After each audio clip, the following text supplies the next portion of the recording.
കണ്ണു കാണാൻ മേലേ ഗുരുവായൂരപ്പ. അയ്യോ എന്നെ കൊല്ലല്ലേ കൊല്ലല്ലേ. നിങ്ങൾ ആരാ? ഭയപ്പെടണ്ട. എന്റെ ചോദ്യങ്ങൾക്ക് വ്യക്തമായ ഉത്തരം കിട്ടിയാൽ താങ്കളെ കൊണ്ടുവന്നതുപോലെ തിരിച്ചുവിട്ടേക്കാം. അതല്ല, മറ്റെന്തെങ്കിലും വളഞ്ഞ വഴി പ്രയോഗിച്ചാൽ യമലോകത്തേക്ക് അയക്കാനും ഞാൻ മടിക്കില്ല. അയ്യോ, ഈ ഉള്ളവ കുഞ്ഞുകുട്ടി പരാതിയിലക്കാരനാണ്. എന്ത് ചോദ്യം വേണമെങ്കിലും ചോദിച്ചോ, ഞാൻ കിളി പോലെ ഉത്തരം പറയാതെ. എന്നെ ഇതിനു മുമ്പ് നിങ്ങൾ കണ്ടിട്ടുണ്ടോ? മുഴുവനും കണ്ടിട്ടില്ല.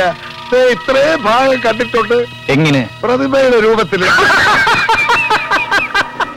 നിങ്ങൾ ശരിക്കും ആരാ? പ്രേതമോ മനുഷ്യനോ? മാൻറേ, ജൂനിയർ മാൻറേ. ഇത്രയും കാലം പ്രതിമയുടെ രൂപത്തിൽ വന്ന് ഉപദ്രവിച്ചത് പോരാഞ്ഞിട്ടാണോ ഇപ്പൊ മനുഷ്യ രൂപത്തിൽ വന്നിരിക്കുന്നത്? നിങ്ങൾക്ക് എന്താ വേണ്ടത്? എനിക്കെന്നെ വേണം. വില്യം ഗ്രാൻഡ് തീർത്ത എന്റെ ഒട്ടുപ്രതിമ വേണം. തരാൻ പ്രയാസമാണെന്ന് എനിക്കറിയാം. അതുകൊണ്ട് ഞാനൊരു വ്യവസ്ഥ വയ്ക്കാം. എനിക്കെന്നെ കിട്ടുമ്പോൾ നിങ്ങൾക്ക് ഞാൻ 5 ലക്ഷം രൂപ തരും. 5 ലക്ഷം രൂപയോ? ശരി, തർക്കിക്കുന്നില്ല. 10 തന്നേക്കാം. 10? ഞാൻ 15 ചോദിച്ചാലോ? അടിച്ച് നിന്റെ 32 പല്ലും കാഞ്ഞു കൊന്ന് കായൽ താഴ്ത്തും. സ്നേഹിക്കുന്നവർക്കും വിശ്വസിക്കുന്നവർക്കും ഞാൻ ദൈവമാണ്, മറിച്ചായാൽ പിശാചും. ആ പ്രതിമ തിരിച്ചു തന്നാൽ പറഞ്ഞ പണം എനിക്ക് തരുമെന്ന് ഉറപ്പാണോ? മാൻഡ്രേക്ക് ഒരിക്കലും പാഴ്വാക്ക് പറയാറില്ല. എങ്കിൽ 2 ദിവസത്തിനുള്ളിൽ നിങ്ങൾ പറയുന്ന സ്ഥലത്ത് ഞാനത് എത്തിച്ചു തരാം. എന്താ, സമ്മതമാണോ? ഓക്കെ, പക്ഷെ വാക്ക് മാറിയാൽ നിങ്ങൾക്ക് എന്ത് സംഭവിക്കുമെന്നറിയാമോ? ഈശ്വര, ഇത്രയും വിലയുള്ളൊരു സാധനമായിരുന്നോ കൂടോത്രം പറഞ്ഞ് നമ്മൾ ഒഴിവാക്കിയത്? 10 ലക്ഷം രൂപയെന്ന് കേട്ടപ്പോ പ്രതിമ നമ്പ്യാരുടെ പക്കലാണെന്നുള്ള വിവരം ഞാൻ മിണ്ടിയില്ല. നമ്മുടെ ഭാഗ്യത്തിലാണ് ഞാൻ അവരെ വഴി വെച്ച് കണ്ടത്. പാട്ടുപാടി സമ്മാനമായി കിട്ടിയ ആ സാധനം പ്രതിഭ വീട്ടിലേക്ക് തന്നെ ആയിരിക്കും കൊണ്ടുപോയിരിക്കുക. അത് ഉറപ്പാ. ആ സാധനം അവിടെ നിന്ന് എങ്ങനെയെങ്കിലും ഒഴിവാക്കാൻ വേണ്ടി നമ്പ്യാര് കാത്തിരിക്കായിരിക്കും. എന്നാലും ഇനി അതും ചോദിച്ചോണ്ട് അങ്ങോട്ട് ചെന്നാ നമ്പ്യാർക്ക് സംശയം തോന്നുമല്ലോ. നീ ഇപ്പൊ എന്താ ചെയ്യാ? അതിനൊക്കെ വഴിയുണ്ട്, നീ കണ്ടോ. പ്രതിമ വെക്കാനുണ്ടോ? പ്രതിമ വെക്കാനുണ്ടോ? പ്രതിമ പഴയതും പുതിയതുമായ പ്രതിമ വെക്കാനുണ്ടോ? പ്രതിമ കയ്യും കാലുമില്ലാത്ത പ്രതിമ എടുക്കാൻ ആൾക്കാരായി തുടങ്ങി. അമ്മോ, ഇതാ ചൂടാ. പ്രതിമ വെക്കാനുണ്ടോ സാറേ? നല്ല വില തരാം. ഏതു തരം പ്രതിമ എടുക്കും? ഇതിന് മേലോട്ടുള്ളതാണേലും മതി. കുറച്ചു ദിവസം മുമ്പായിരുന്നെങ്കിലേ ഒരെണ്ണം തരാമായിരുന്നു. അതോടെ തന്നെ കച്ചവടം തുടങ്ങിയേനെ. അതുകൊണ്ട് എന്റെ അമ്മായിച്ചും പോയി. എത്ര വട്ടി കത്ത് കാണുമാവോ. അപ്പോ ഇതിലെ പടിഞ്ഞാറോട്ട് പോയാ സാറിന്റെ അമ്മായിച്ചന്റെ വീട്ടിലെത്തുവോ? ഇവിടുന്ന് പടിഞ്ഞാറോട്ട് പോയാൽ അമ്മായിച്ചന്റെ വീട്ടിലെത്തത്തില്ല, അറബിക്കടലിലെത്തും. എടോ, വടക്കോട്ട് പോയി തൃക്കുന്നപുരത്തെത്തണം. അവിടെ ചെന്ന് മേനോ സാർ വീടാന്ന് ചോദിച്ചാൽ ആരും കാണിച്ചു പട്ടിമേനന്റെ വീടെന്ന് ചോദിച്ചാ മതി. ഓ, പട്ടിമേനൻ. അതിരിക്കട്ടെ, തനിക്കെന്താ ഈ പ്രതിമ? അതെന്റെ ഹോബിയാ സാറേ. വീട് അലങ്കരിക്കാൻ വേണ്ടി ഞാൻ അത് മറിച്ചു വിൽക്കും. തന്റെ ശബ്ദം എവിടെയോ കേട്ട മാതിരി ഉണ്ടല്ലോ. അതെ സാറേ, ഞാൻ മിമിക്രിക്കാരനായിരുന്നു. ഈ പലരുടെയും ശബ്ദം അനുകരിച്ച് സ്വന്തം ശബ്ദം വരുന്നില്ല. ഓഹോ, അപ്പൊ താൻ ആ നക്കി പാരപ്പിളയുടെ വീട്ടിലും പോയി കാണും. അത് അവന്റെ ശബ്ദത്തിന്റെ ചൊവ്വ. അപ്പൊ വരട്ടെ. ചെല്ല് ചെല്ല്. അതെ, വരണ മകനെ. നിന്റെ അപ്പനാ പാരപ്പിള്ള. ആ പ്രതിമയൊന്ന് കളയാൻ വേണ്ടി ഈ ഇളവൻ വട്ടം കിടക്കി നടക്കുകയായിരുന്നു. അത് കയ്യിൽ നിന്നെടുത്ത് കളഞ്ഞപ്പോ ആവശ്യക്കാരൻ ചാക്കുമായിട്ട് വരുന്നു. ഭഗവാനെ ഭക്തവത്സല, എല്ലാം നിന്റെ മായ. ഇവിടെ പ്രതിമയില്ല. വേണേ 2 പട്ടിയെ തരാം. വേണ്ട, ഒന്നാമത് പട്ടി നമുക്ക് കയറാമാണ്. അതുമല്ല, കാശ് കൊടുത്ത് കളിക്കുന്ന പട്ടി ആരെങ്കിലും പേടിക്കും. നമുക്ക് പ്രതിമ മതി. നിങ്ങൾ ഈ പറയുന്ന എണ്ണം കെട്ട പ്രതിമ എന്റെ ഡ്രൈവർ ഓമനക്കുട്ട കൊണ്ടുപോയിരിക്കുക. പിന്നെ ഇത്രയും കാലമായിട്ടും അവൻ ഈ വഴി വന്നിട്ടില്ല. ഇനി ജീവിച്ചിരിപ്പുണ്ടോ മരിച്ചു വല്ല എടുത്തിരിക്കുകയാണോ ഒരു പിടിയില്ല. ഈ ഓമനക്കുട്ടിൽ എങ്ങനെയിരിക്കും? കസേരയിലിരിക്കും. അതല്ല പട്ടിമേനോനെ, അയാളെ കണ്ടാൽ ആരെ പോലെ ഇരിക്കുമെന്നാ നമ്മൾ ചോദിച്ചത്. എന്റെ 2ാമത്തെ കുട്ടി കിടക്കുന്ന ഡോർമേനില്ലേ, അവന്റെ ഛായയാണ് അയാൾക്ക്. ഓ ക്ഷമിക്കണം, എനിക്ക് പട്ടിക്ക് പാല് കൊടുക്കാൻ സമയമായി. വരട്ടെ. എന്റെ ഗുരുവായൂർ. അല്ലോ, ആ ഓമനക്കുട്ടനെ എവിടെ പോയി തപ്പുവോ എന്തോ.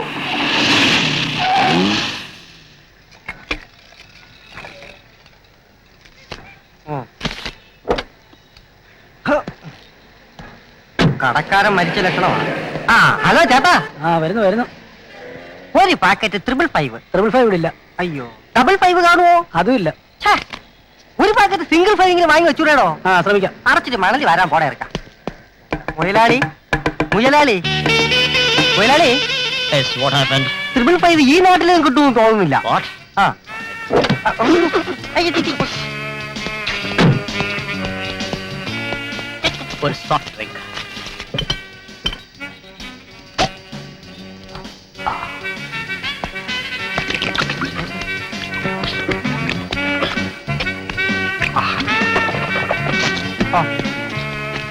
Okay.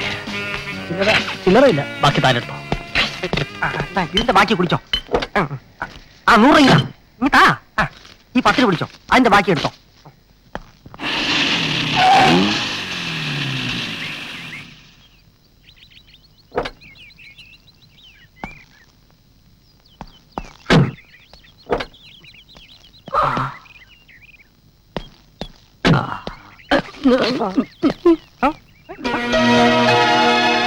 പോലീസ് സ്റ്റേഷൻ ചതിച്ചവന്റെ ഈശ്വര. മുതലാളി മുതലാളി ഇത്രയും കാലം ലോക്കപ്പിലായിരുന്നു താമസിച്ചിരുന്നത്. പിന്നെ വാടക വീടെന്ന് പറഞ്ഞതോ? ഓ മനസ്സിലായി. വലിയ വലിയ കള്ളന്മാരൊക്കെ ജയിലിന് തറവാടെന്ന് പറയുന്ന പോലെ മുതലാളി പോലീസ് സ്റ്റേഷന് വാടക വീടെന്ന് പറഞ്ഞായിരിക്കില്ലേ? രാഷ്ട്രീയക്കാരനെ പോലെ ആൾക്കാരെ വഹിക്കാൻ വായിട്ട് അലക്കാതെ വണ്ടി കയറിയിടാ. നീ ഒരു ഡ്രൈവറാണ്, ഞാൻ പോയിട്ട് പോന്നേക്കാം. മാസത്തിൽ ഒരിക്കൽ ചെന്ന് ഒപ്പിട്ട് കൊടുക്കണമായിരിക്കും. കള്ളൻ പോയിട്ട് വരട്ടെ.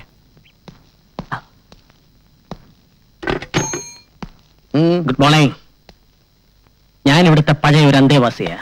ഏതാ സെക്ഷൻ? മോഷണോ പിടിച്ചോ? അയ്യോ, അന്തേവാസി എന്ന് പറഞ്ഞത് ഈ വീട്ടിൽ മുമ്പ് താമസിച്ചിരുന്ന വാടകക്കാരൻ എന്ന നിലയിലാണ്. ഓ മനസ്സിലായി. ഡ്രൈവർ ഓമനക്കുട്ടൻ. അതെ. ഡ്രൈവർ പണി മതിയാക്കി താനെന്താ സർക്കസിൽ ചേർന്നോ? എന്താ സാർ അങ്ങനെ ചോദിച്ചത്? ഞാൻ അഭ്യാസം ഒന്നും കാണിച്ചില്ലല്ലോ. ഈ ബഫൂൺ വേഷം കണ്ടിട്ട് ചോദിച്ചതാ. താൻ അഭ്യാസിയാണെന്ന് എനിക്കറിയാം. നിന്ന നിൽപ്പ് മുങ്ങുന്ന അഭ്യാസി. അയ്യോ, ഞാൻ മുങ്ങിയതല്ല, വിഴുങ്ങാൻ പോയതാ. വിഴുങ്ങാനോ? അതെ, ഹൈദരാബാദിൽ ആസ്മയ്ക്കുള്ള ഒരു മീൻ വിഴുങ്ങാൻ പോയതാ. ആസ്മ മാറണമെങ്കിൽ മീൻ മാത്രം വിഴുങ്ങിയാൽ പോരായിരുന്നു ഓമനക്കുട്ട. 4-5 മാസത്തെ വാടക കൂടി വിഴുങ്ങണോ? കുടിശ്ശിക തീർത്ത് ഇവിടെ തന്നെ താമസിക്കാൻ വേണ്ടി വന്നാ. ഓമനക്കുട്ട, താൻ ആദ്യം ആ വീട്ടുടമസ്ഥന്റെ കുടിശ്ശിക മുഴുവൻ തീർത്തു കൊടു. ഇവിടെ താമസിക്കുന്ന കാര്യം ഒരു 5 കൊല്ലം കഴിഞ്ഞിട്ട് ചിന്തിച്ചാ മതി. 5 കൊല്ലോ? 5 years? സർക്കാർ കാര്യമല്ലേ. പുതിയ പോലീസ് സ്റ്റേഷന്റെ പണിയൊക്കെ എപ്പോഴാ തീരുകയെന്നൊന്നും പറയാൻ പറ്റില്ല. എന്താ ഇവിടെ തന്നെ താമസിക്കണമെന്ന് നിർബന്ധമാണോ? അല്ല, സാറും പോലീസുകാരന്മാരും കൂടും കുടുക്കെടുത്തോണ്ട് ഒഴിഞ്ഞു എന്നാലേ എനിക്കിവിടെ. ഓഹോ, അപ്പൊ പോലീസിന്റെ കുടുക്കൊഴിപ്പിച്ച് താമസിക്കാൻ വന്നിരിക്കാണല്ലേ? വേറെ വഴിയൊന്നുമില്ലല്ലോ. ഇടിച്ചുവിട്ട നട്ടെല്ലാം നോക്കും. ഇറങ്ങി പോടാം. അപ്പോ ഇരിക്കട്ടെ ഇങ്ങനത്തെ ഒന്നും എടുക്കണ്ട, രണ്ടും എടുക്കണ്ട. ഇവന്റെ സാധനം സാമഗ്രിയില്ലേ? ഒരു മുട്ടത്തലും പ്രതിമ എല്ലായിടത്തും പോകാൻ പറ. അത് ഇവിടെ ഇരിക്കട്ടെ.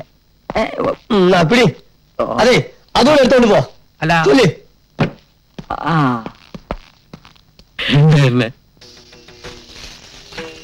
ഇനി ആശ മാത്രമേ ഉള്ളൂ ഞങ്ങൾക്കൊരാശ്രയം. ആ പ്രതിമ എങ്ങനെയെങ്കിലും തിരിച്ചെടുക്കണം. ഒഴിവാക്കിയ ബാധയെ തിരിച്ചെടുക്കാനാണോ ഭാവം? എനിക്കൊന്നും മനസ്സിലാകുന്നില്ല. മനഃപൂർവ്വം അപകടങ്ങൾ ക്ഷണിച്ചു വരുത്തിയാണോ? അല്ലെങ്കിൽ അതിനേക്കാൾ കൂടുതൽ അപകടങ്ങൾ ഉണ്ടാവും. ആശാൻ ഒന്ന് നോക്കണം. പറയാനുള്ളത് ഞാൻ പറഞ്ഞു. ഇനി നിങ്ങളുടെ ഇഷ്ടം.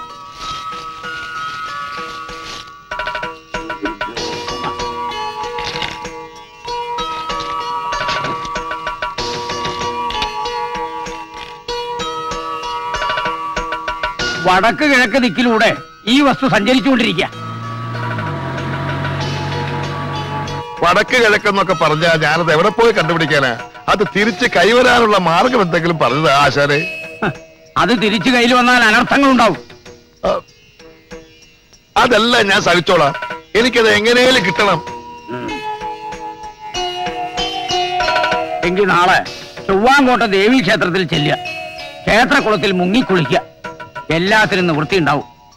ദേവി അനുഗ്രഹിക്കട്ടെ. ഗോപാല, ഇത് പ്രേതബാധയുള്ള പ്രതിമയാണെന്നാണ് പറയുന്നത്. ഞാനത് വിശ്വസിച്ചിട്ടില്ല. എങ്കിലും ഇതിന് കൂടെ കൂടെ നടക്കുന്ന അത്ര ബുദ്ധിയല്ല. ഇത് ഉപേക്ഷിക്കാൻ പറ്റിയ സ്ഥലത്ത് എവിടെങ്കിലും വണ്ടി ഒന്ന് നിർത്തുക. ഒക്കെയോ പുഴയോ അങ്ങനെ എവിടെങ്കിലും. എനിക്കറിയാൻ പാടില്ല ഞാൻ ചോദിക്കുക. അറിയാൻ പാടില്ലാത്തത് ചോദിക്കണ്ട. അറിയാവുന്ന ചോദിക്കാമല്ലോ. ചോദിക്കാം. മുതലാളിക്ക് എന്താ ഇടപാട്? മന്ത്രവാദോ അതോ കള്ളക്കടത്തോ? എന്തായാലും എന്റെ അടുത്ത് തുറന്നു പറയാം. മുതലാളിയുടെ ജീവൻ കയ്യിൽ പിടിച്ചിരിക്കുന്ന എന്റെ അടുത്ത് എന്തിനാ ഈ സസ്പെൻസ്? തമ്പാനൂർ ബസ് സ്റ്റാൻഡിന്റെ ഫ്രണ്ടിലെ പാർക്കില് വിശക്കുന്നു പറഞ്ഞ് തെണ്ടി നടന്ന ഊളച്ചെക്കനെ പിടിച്ച് ഡ്രൈവിംഗ് പഠിപ്പിച്ച് എന്റെ ഡ്രൈവറാക്കിയത് എന്റെ ലൈഫിലെ സസ്പെൻസ് പറഞ്ഞു തരാനല്ല. എടാ, അനാവശ്യ കാര്യങ്ങൾ ഇടപെട്ടാൽ നിനക്ക് കിട്ടുന്ന സസ്പെൻഷൻ ആയിരിക്കും. കാശുള്ളവൻ എന്തും ആവാലോ. കാശിക്ക് പോകുന്നതാണ് എനിക്ക് നല്ലതെന്ന് പറഞ്ഞതാ. ആ നീ കാശിക്കോ ഏത് പോ.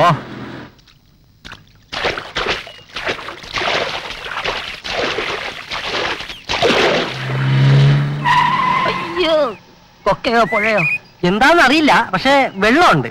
ആ മൊട്ട തലയെടുത്ത് പുഴയിലോട്ട് തള്ളി മുതലാളി.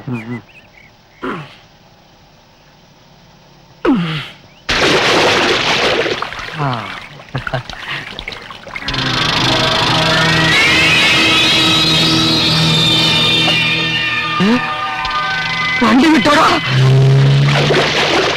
അയ്യോ കൃഷ്ണ ഗുരുവായൂരപ്പാ ഭഗവാനെ, എവിടെ പോയി കിടന്നിരുന്ന കല്ലിലുള്ളി. ഓ എല്ലാം വിശാലത്തിന്റെ ഭാഗ്യം. ഹലോ, അതെ, ഞാൻ നിങ്ങളുടെ കാള് പ്രതീക്ഷിച്ചിരിക്കുകയായിരുന്നു. പ്രതിമ എപ്പോൾ എവിടെ എത്തിക്കണമെന്ന് മാത്രം പറഞ്ഞാ മതി. ആ പണം റെഡിയല്ലേ? ആ ഓക്കെ ഓക്കെ. എന്താ അവർ പറഞ്ഞേ? മുനിസിപ്പൽ ഗോഡൌണിൽ രാത്രി 12 മണിക്ക് പ്രതിമയായിട്ട് ചെല്ലണമെന്ന്. ശരിക്കും എണ്ണി നോക്കി വാങ്ങണം, ചിലപ്പോ കള്ളനോട്ട് വന്ന് പറ്റിക്കും. അണ്ടേ 10 ലക്ഷം രൂപ അവിടെ ഇരുന്ന് എണ്ണി എണ്ണി നിരക്കി 2 ദിവസം കഴിഞ്ഞ് ഇറങ്ങി എത്താം. ആ അത് പറഞ്ഞപ്പോഴാ ഓർത്തത്. ഒരു പെട്ടി കൂടെ കൊണ്ടുവയ്ക്കോ. പെട്ടി അവരെന്നെ അടിച്ചുടച്ച് പെട്ടിയിലാക്കി ഇങ്ങോട്ട് അയക്കുമെന്നാ എന്റെ പേടി. പെട്ടിയായിട്ട് എല്ലാം. ഹലോ, പറഞ്ഞതുപോലെ എല്ലാം കറക്റ്റ് ആണല്ലോ? പറഞ്ഞ തുക മുഴുവനുണ്ട്. അയ്യോ ദാദാ.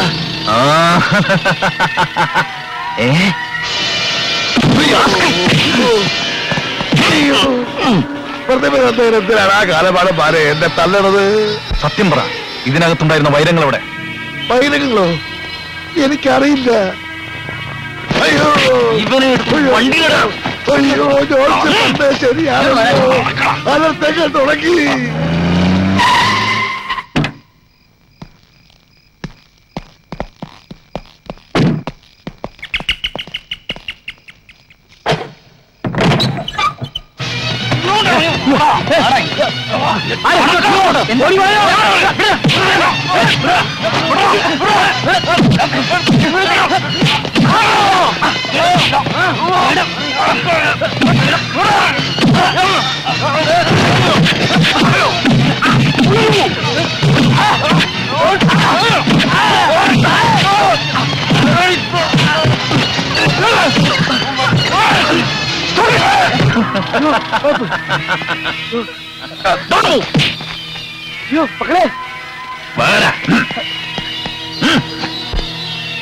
ഭാര്യയും മക്കളും ജീവനോട് കൂടി ഇരിക്കണമെങ്കിൽ നീ എന്റെ കൂടെ വരണം. ഞാൻ വരാം. നടക്ക്.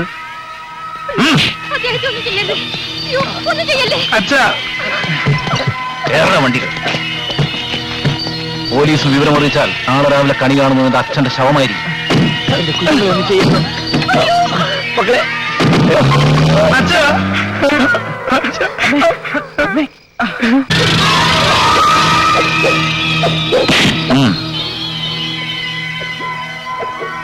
തമ്പിയാരെ, സിംഗപ്പൂരിൽ വെച്ച് എന്റെ ആൾക്കാർ താങ്കളെ ഒരു വസ്തു ഏൽപ്പിച്ചു.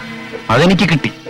പക്ഷെ അതിനകത്തുണ്ടായിരുന്ന വൈരങ്ങൾ അതെവിടെയാണ് ഒളിപ്പിച്ചു വെച്ചിരിക്കുന്നത്?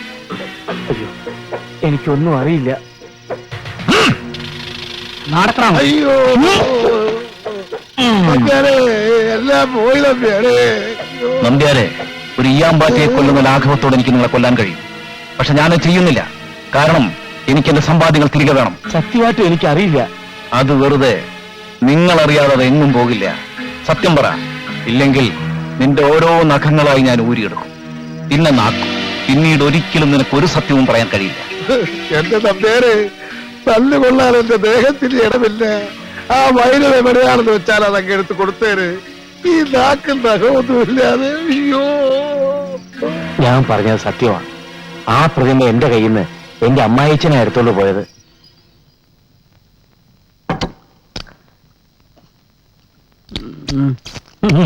മടിക്കണ്ട, ഇനിയും എന്ത് വേണേലും പറഞ്ഞോ.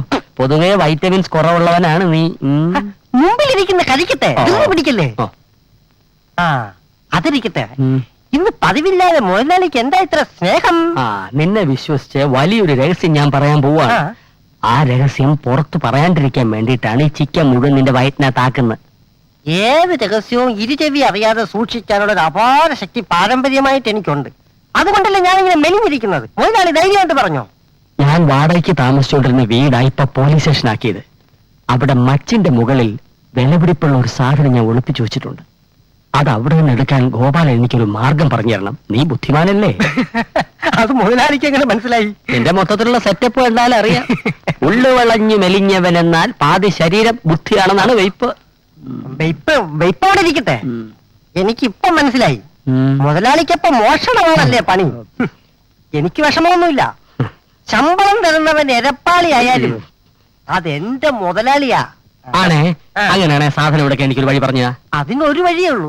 മുതലാളി മനഃപൂർവ്വം ഒരു പോലീസ് കേസ് ഉണ്ടാക്കണം. അവര് പിടിച്ച് അകത്താക്കുന്നു. പിന്നെ സംഗതി എളുപ്പമല്ലേ? മുതലാളി ഒരു ഇറച്ചിയോട് ഓർഡർ ചെയ്യല്ലേ? ഓർഡർ ചെയ്യാം. നീ നാളെ തിന്നെ. അത് മുതലാളി നല്ല ആൾക്കാർ സമയം ഒരു ഇറച്ചിയോട് ഓർഡർ ചെയ്യല്ലേ? ഓർഡർ ചെയ്യാം. നീ നാളെ തിന്നെ. അത് മുതലാളി നല്ല ആൾക്കാർ സമയദോഷം കാരണം കള്ളക്കേസിൽ കൊടുക്കുന്നു. എന്നെ ഒരുത്തൻ കൊടുക്കാൻ തയ്യാറായാൽ എന്റെ പഴവങ്ങാടി ഗണപതി നിനക്ക് ഞാൻ മുഴുക്കാപ്പ് ചാർത്താമേ. എന്താടോ തനി പബ്ലിക് റോഡേ കണ്ടല്ലോ കൈമീശി ഇറക്കാൻ? ഇയാളെന്തിനാ വഴി പോകുന്ന വെക്കിട്ട് അങ്ങനെ ചൂടാവും. എടോ, ആൾക്കാരെ ഇടം കൊല്ലിട്ട് വീഴ്ത്തുന്ന എന്റെ ഒരു ഹോബിയാണ്. താൻ പോലീസ് പോയി പെറ്റീഷൻ കുറോ അവരൊന്നും അറസ്റ്റ് ചെയ്തോണ്ട് പോട്ടെ. ഏക്കണ്ട. അയ്യോ പോവല്ലേ ചേട്ടാ, പ്ലീസ് വിടോ. വഴക്കൊണ്ടാക്ക ആൾക്കാർ കൂടെ ടൈം അടവാങ്ങിയൊരു അടി തരാം. താൻ പോലീസിന് ഫോൺ ചെയ്യും പ്ലീസ്. ഡയൽ 100. ഞാൻ കാശ് തരാം. അവരെ അറസ്റ്റ് ചെയ്യുന്നു. പ്രാന്തല്ലോ, വിവരമില്ലാത്തവൻ. പറഞ്ഞാലും മനസ്സിലാവില്ല. കുറച്ചുകൂടെ തിരക്കുള്ള സ്ഥലത്തേക്കൊന്ന് പോയാലോ?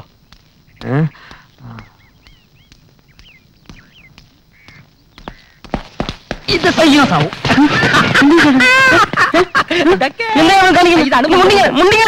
താൻ പോലീസ് സ്റ്റേഷനിൽ പോയി പെറ്റീഷൻ കൂടെ നടു റോഡ് വെച്ച് തന്നെ ഒരുത്ത് അപമാനിച്ചെന്ന് എന്നാ മുണ്ട് തരാം. പോലീസ് പറഞ്ഞേ തരോ? പോയി പെറ്റീഷൻ പോയി പെറ്റീഷൻ കൊടുത്തിട്ട് പോലീസ് എന്നെ അറസ്റ്റ് ചെയ്യട്ടെ. അല്ലേ തല്ലേ? അല്ല തരില്ല.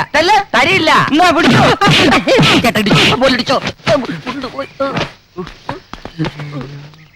ഇയാൾക്ക് വട്ടേന്ന് ഭ്രാന്ത്, കാമഭ്രാന്ത്. ഭ്രാന്തെടുത്തോണ്ടും കാര്യമില്ല.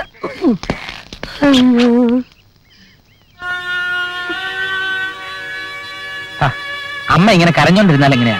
ചേട്ടാ, നമുക്ക് സ്റ്റേഷനിൽ ഒരു കംപ്ലൈന്റ് കൊടുത്താലോ? നല്ല കാര്യമായി. നമ്മൾ കംപ്ലൈന്റ് കൊടുത്തെന്ന് പറഞ്ഞാൽ അവരച്ഛനെയും പിള്ളേസാറിനെ ഉപദ്രവിക്കില്ലേ? ഈ കുട്ടിയുടെ വിഷമം കാണുമ്പോഴ നീ കുറച്ചുകൂടി ധൈര്യം കാണിച്ചേ പറ്റൂ. എങ്ങനെയെങ്കിലും ഞങ്ങൾ അവരെ കണ്ടുപിടിക്കും.